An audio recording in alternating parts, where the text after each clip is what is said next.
Gold या short gold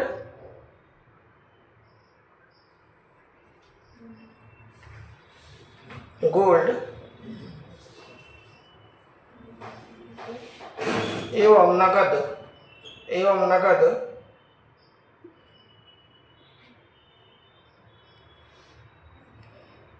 में निवेश करना आवश्यक होता है। निवेश करना आवश्यक होता है, ठीक है। और ये क्या है, बैंक अपने ही पास, मान लो बैंक के पास 1000 रुपया है, तो आरबीआई एक तय कर देगा कि अच्छा उसका 15% हिस्सा है, उसमें कुछ कैश में आप अपने पास रखेंगे, कुछ आप गोल्ड आप खरीदेंगे, कुछ गवर्नमेंट सिक्योरिटीज खरीदेंगे अपने पास रखेंगे। ऐसा इसलिए किया जाता है ताकि मान लो कि कभी ऐसी स्थिति आए कि बैंकिंग सिस्टम कोलैप्स हो गया, ठीक है, तो कुछ बैंक के पास रहे, ठीक है, ताकि बैंकिंग सिक्योरिटी जो है कि मजबूत हो, ठीक है। तो उसके लिए इसके लिए आरबीआई के पास नहीं रखा जाता है, बैंक अपने ही पास रखेगा, ठीक है। इसीलिए बैंकों में डाका उका पड़ता है, तो आप लोग अखबार पढ़ते हैं ज्वेलरी चला गया, खूब पैसा चला गया, ठीक है। तो एसएलआर बैंक जो है कि लिख लीजिए एक लाइन, यह बैंक अपने पास रखता है, यह बैंक अपने पास रखता है, यह बैंक अपने पास रखता है। 18% इसको रखा गया है, इसको जनरली नहीं बदला जाता है। 100 रुपये में 18 रुपये अपने पास बैंक रखेगा, उसमें से मान लो 5 रुपये कैश रखा है, 5 रुपये का गोल्ड खरीद लिया, 8 रुपये का गवर्नमेंट सिक्योरिटीज बॉन्ड वगैरह सब खरीद के अपने पास रखा है, ठीक है, ताकि बैंक में कुछ ऐसा अचानक से हल्ला हो गया कि फला बैंक डूब रहा है, ठीक है। तो लोगों को क्या है कि आप लोग पर सुनते होंगे अखबार में कि इंश्योरेंस होता है खाते का भी, तो भले ही आप 10 लाख है लेकिन मिलेगा 2 लाख रुपए, तो 2 लाख सांत्वना देने के लिए कुछ तो रहना चाहिए ना कि सांत्वना पुरस्कार मिल सके। जिसका तो कम है उसको तो जितना है उतना ही मिलेगा, लेकिन जिसका 2 लाख से ज़्यादा है तो उसको कम से कम 2 लाख तो मिले ही, ठीक है। तो उसके लिए रखा जाता है, ठीक। सारा बैंक नहीं है, सारा कोऑपरेटिव है, और उसने गलत तरीके से पैसा लिया, इसीलिए सब उसका पैसा जब्त हो गया है। तो मिल रहा है, मिल रहा है, सबको मिल रहा है, उसका एसेट तो है ही ना। सहारा ने ऐसा थोड़े कि एसेट नहीं बनाया था, एसेट है तो सबका मिल ही रहा है। तो सर जो इसके रियल एस्टेट जो मनी जो संपत्ति थी गोरखपुर में सारा स्टेट है, सारा का ही। अब उसको मान लो कि अब वो बिक जाएगा, तो जितना पैसा आएगा उससे जो लोग उसके खाते धारक हैं और उसमें इन्वेस्ट किए हैं ना, वो तो ये कहता था ना कि 1 लाख जमा करिए और 10 साल बाद जो है कि 10 लाख मिलेगा, तो वो उस तरीके से सबको उसने पैसा कोऑपरेटिव बन गया था ना वो, तो सबको पैसा ऐसे ले, तो काम तो उसने गलत किया था। लेकिन क्या है कि रेगुलेशन अब बहुत स्ट्रांग हो गया है। पहले चीजें जो है कि बहुत पहले लोग भी तो नहीं पढ़े लिखे होते थे, बहुत कम जानते थे, अवेयरनेस नहीं था। अब जगह जगह आप फोन उठाते हैं तो फोन करते हैं तो अमिताभ बच्चन बोलते हैं कि आपको ये काम नहीं करना है, किसी को ओटीपी नहीं देना है। पहले ऐसा कुछ नहीं था, पहले टीवी नहीं था, अखबार नहीं था, तो लोगों को पता ही नहीं चलता था, ठीक है। पहले गांव में बैठ के ऐसे कोई बैठा है आया और बैठ के अपना दे रहे हैं, लोन बांट रहे हैं, बाद में मनमौजी से लोन वसूल रहे हैं, इस तरीके का सिस्टम होता था। एक हमारे जानने वाले हैं तो अपने चौराहे पे एक उन्होंने पैड छपवा रखा है बैंक का, ठीक है। अब मैं बता रहा हूँ आपको, बहुत पहले की बात बता रहा हूँ, कितना अवेयरनेस की कमी थी। तो वो क्या करते थे, पैड था, उस पैड पे वो जो है कि बैंक के नाम से एक पैड छपवाते दिए थे, और उस पे बाजार में लोन देते थे, और सुबह देते थे, शाम को ले लेते थे, और 1000 रुपये वो जो है कि 150 रुपये लेते थे। हाँ, सोचिए कितना अवेयरनेस की कमी है। और उसके बाद अगर कोई नहीं दिया तो वो उस पर लिखा रहता था कि अगर आसाम तक पैसा नहीं देंगे तो आपकी संपत्ति जब्त कर ली जाएगी। तो उस 150 रुपये को देने के लिए भी उसको 150 किसी और से लेना पड़ता था। तो अवेयरनेस इतना कमी था। अब क्या, अब कोई ऐसा नहीं कर पाएगा ना। अब तो भाई अवेयरनेस जैसे जैसे बढ़ता गया, सहारा जैसे, अब चिट फंड आप लोग नहीं सुनते होंगे कि चिट फंड खूब आ गया है, पहले खूब चिट फंड चलता था, देवरिया में भी 10 चिट फंड रहा होगा पहले, अब नहीं सुनते हैं। पहले खूब लॉटरी में टिकट बिकता था। हम लोग भी गांव पे जब स्कूल पढ़ते, स्कूल के बाद दुकान पे लॉटरी रखते थे, तो लॉटरी का टिकट देता था। अब आप लोग देखिए कहाँ मिलता है कुछ। तो धीरे धीरे रेगुलेशन होता है, तो ऐसी चीजें नहीं होती हैं। चलिए, हो गया हम लोग का एसएलआर हो गया, एसएलआर हो गया ना। चलिए उसमें एक लाइन लिखिए, उसी में एक लाइन लिखिए। इसका उद्देश्य बैंकों की तरलता, बैंकों की तरलता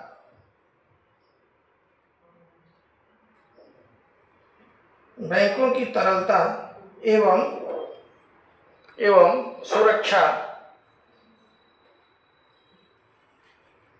बैंकों की तरलता एवं सुरक्षा सुनिश्चित करना है।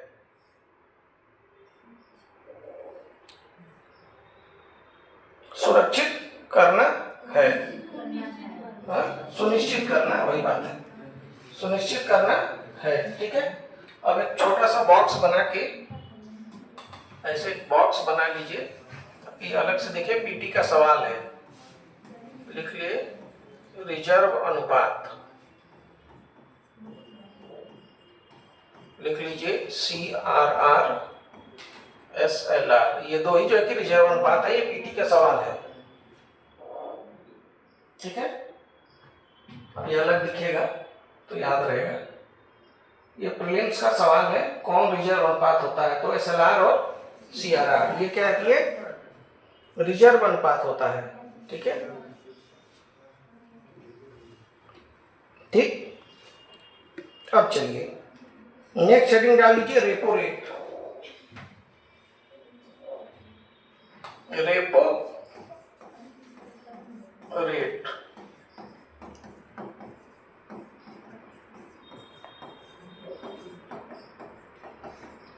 Repo rate. ठीक है, रेपो रेट, रेपो रेट का फुल फॉर्म भी होता है।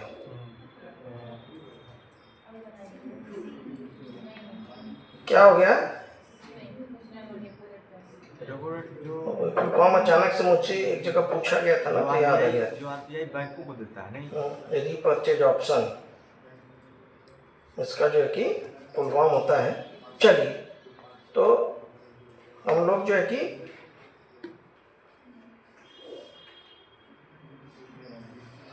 रेपो रेट में हम लोग लिख लें, लिखिए वह दर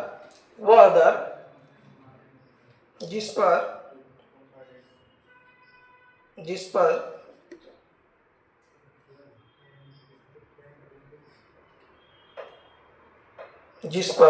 आरबीआई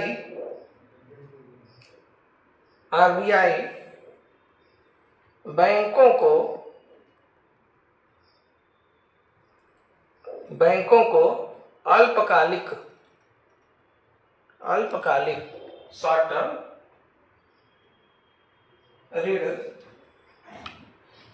ऋण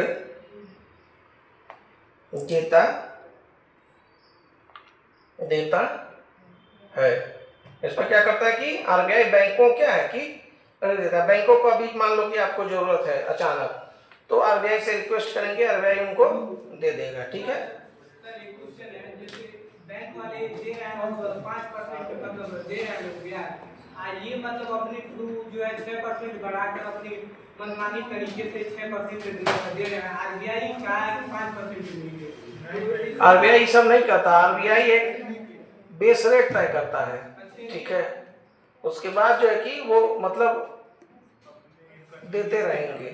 अब बैंक घाटे के लिए थोड़े खुला है कि अब आरबीआई से 5% पे ले और 5% पे दे भी, तो कैसे काम चलेगा। ठीक है, इसमें अगला पॉइंट, इसी में नेक्स्ट लाइन लिख लीजिए। आरबीआई सारे बैंकों को एक ही रेट पे, हाँ, और क्या, ऐसे आरबीआई भेदभाव नहीं करेगा ना।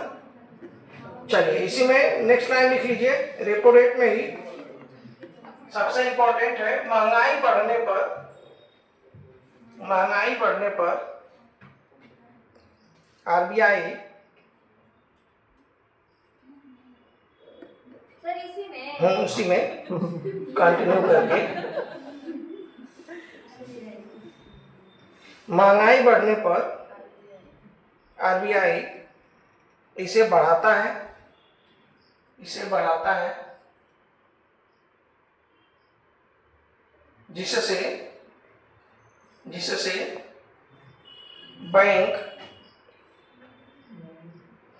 कर्ज महंगा कर देते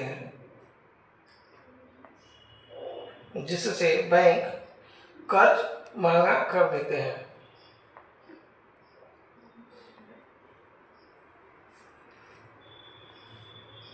ठीक है। तो मान लो 4% पे वो देगा, अगर महंगाई बढ़ गया तो बढ़ा के आरबीआई 5% कर देगा, ठीक। तो लोन मांगा किया होगा कि मतलब इतने परसेंट लेना हो, तो ये मतलब 6% ले लो तो जैसे अरे बैंक कितने में परसेंट पे ले सकता है?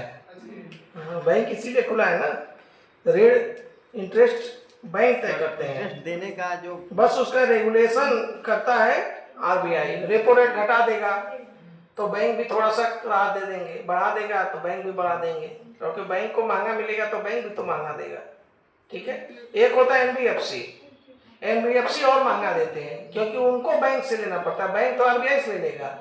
अब एनबीएफसी कहाँ से लेते हैं पैसा? तो बैंक से कर्ज लेते हैं और तब वो कर्ज देते हैं, ठीक है।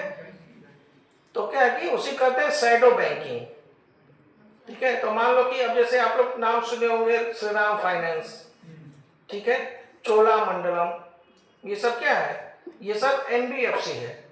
अब हाँ नहीं, वो तो बैंक हो गया ना, तो बंधन बैंक, धनलक्ष्मी अब तो बैंक हो गया है जैसे। और उसके अलावा जो है कि बजाज फाइनेंस, आप लोग सब नाम सुने हैं ना, बजाज का बहुत आप लोग सुनते होंगे, आधार कार्ड लेके वो जो है कि मोबाइल देते हैं। तो क्या वो एनबीएफसी है, वो अपना पैसा कहाँ से लेते हैं? बैंक से लेते हैं। तो मान लो बैंक से उनको मिलेगा 6% पे, तो वो देंगे 12% पे, 10% पे, 11% पे, सब तुरंत दे देते हैं ना, कुछ मांगते नहीं है ना, कुछ नहीं मांगते ना, इसीलिए तो जाते हैं वहां से। लोन लेना महंगा होता है लेकिन आसान होता है। नहीं, ऐसा कुछ नहीं होता, वो समय गया कि मारपीट हो।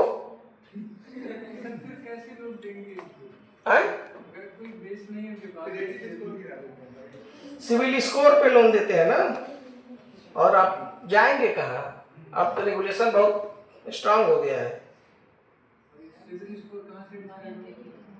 अभी सब जाने दे यार।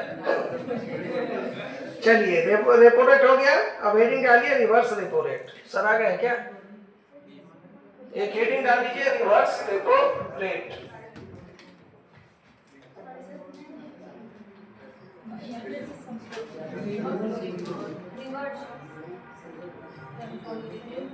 आएंगे आ रहे हैं रिवर्स रेपो रेट, ठीक है।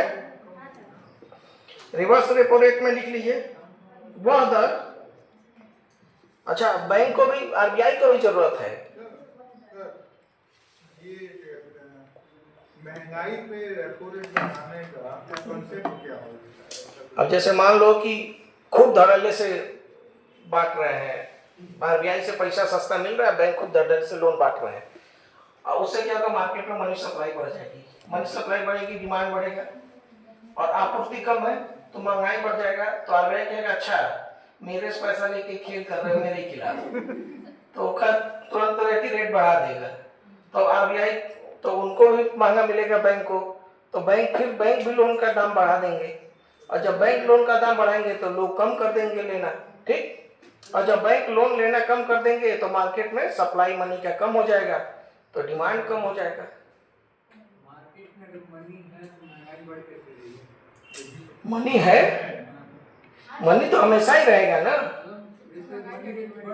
हम लोग पढ़े थे M1, M2, M3, M4, वही बताता है आरबीआई क्योंकि कितना पैसा मार्केट में है, ठीक है। बस इसीलिए पहले हम लोग वो 4 पढ़ लिए थे, वही बताते हैं आरबीआई कितना पैसा है और हमको कहाँ कितना कम करना है, ठीक है। चलिए, रिवर्स रेपो रेट लिख लीजिए, वह दर जिस पर आरबीआई बैंकों से पैसा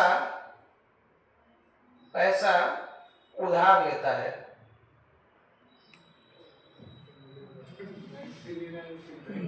बता रहा हूं, उधार लेता है, उसी का एक अपोजिट है।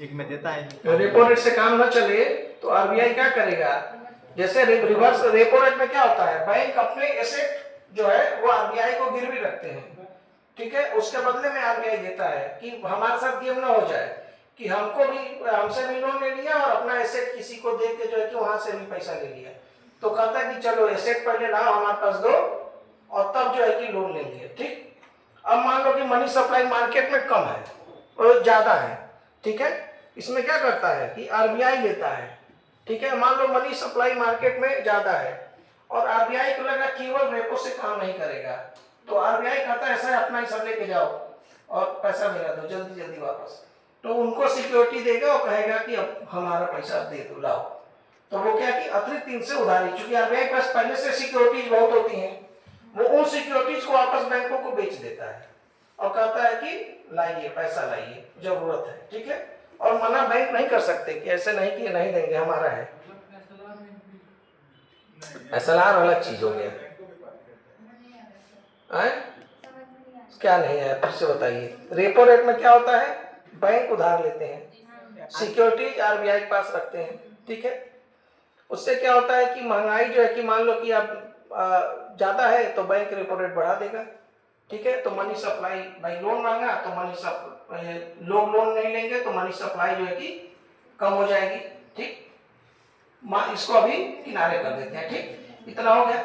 और रिवर्स रेपो रेट में क्या है कि आरबीआई को लगता है कि रेपो रेट से काम नहीं चल रहा है, तो आरबीआई मार्केट से पैसा जो है कम करने के लिए बैंकों से ले लेगा उधार, आरबीआई के पास भी सिक्योरिटीज है, आरबीआई कहेगा हमारी सिक्योरिटीज तुम लो और पैसा हमको दो, तो क्या कि वो उधार लेके अपने पास रख लेगा, ठीक है, तो ये क्या कि ये डुअल मेजर है, रेपो रेट से काम नहीं चलेगा तब रिवर्स रेपो रेट इस्तेमाल होता है, कहते हैं रीपर्चेज ऑप्शन और इसको कहते हैं रिवर्स रीपर्चेज ऑप्शन, इसीलिए reverse repo rate, repo rate को उसने रिवर्स कर दिया कि अब आओ और अब मुझे दे दो, ठीक है, केवल पैसा रख लेते हैं। हाँ हाँ, और उसी अच्छा जो ये सब बैंक देता है तो ब्याज कमाता है, आप लोग पढ़ते होंगे सरकार को लाभ मिला है, बैंक ने क्या लाभ दिया है, तो यही सब पैसा। चलिए इसको बाकी हम लोग कल कुछ क्वेश्चन जब लगाएंगे ना तब और समझ में आएगा।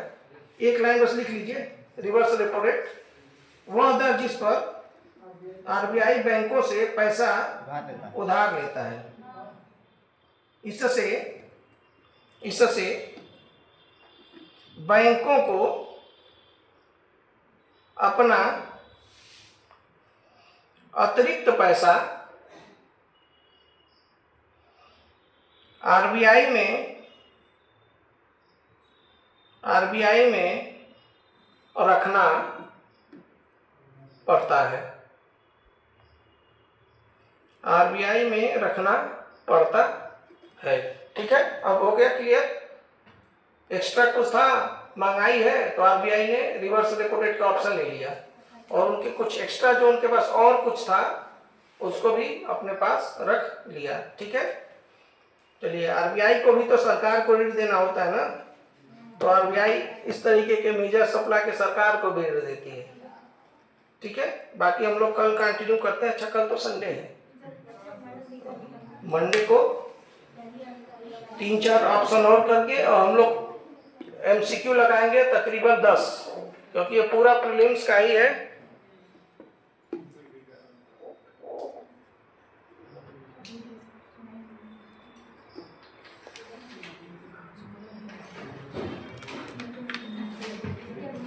जो चीज ना समझ में आए उसको रट लेना चाहिए। ऐसा कुछ नहीं है जो समझ में ना आए।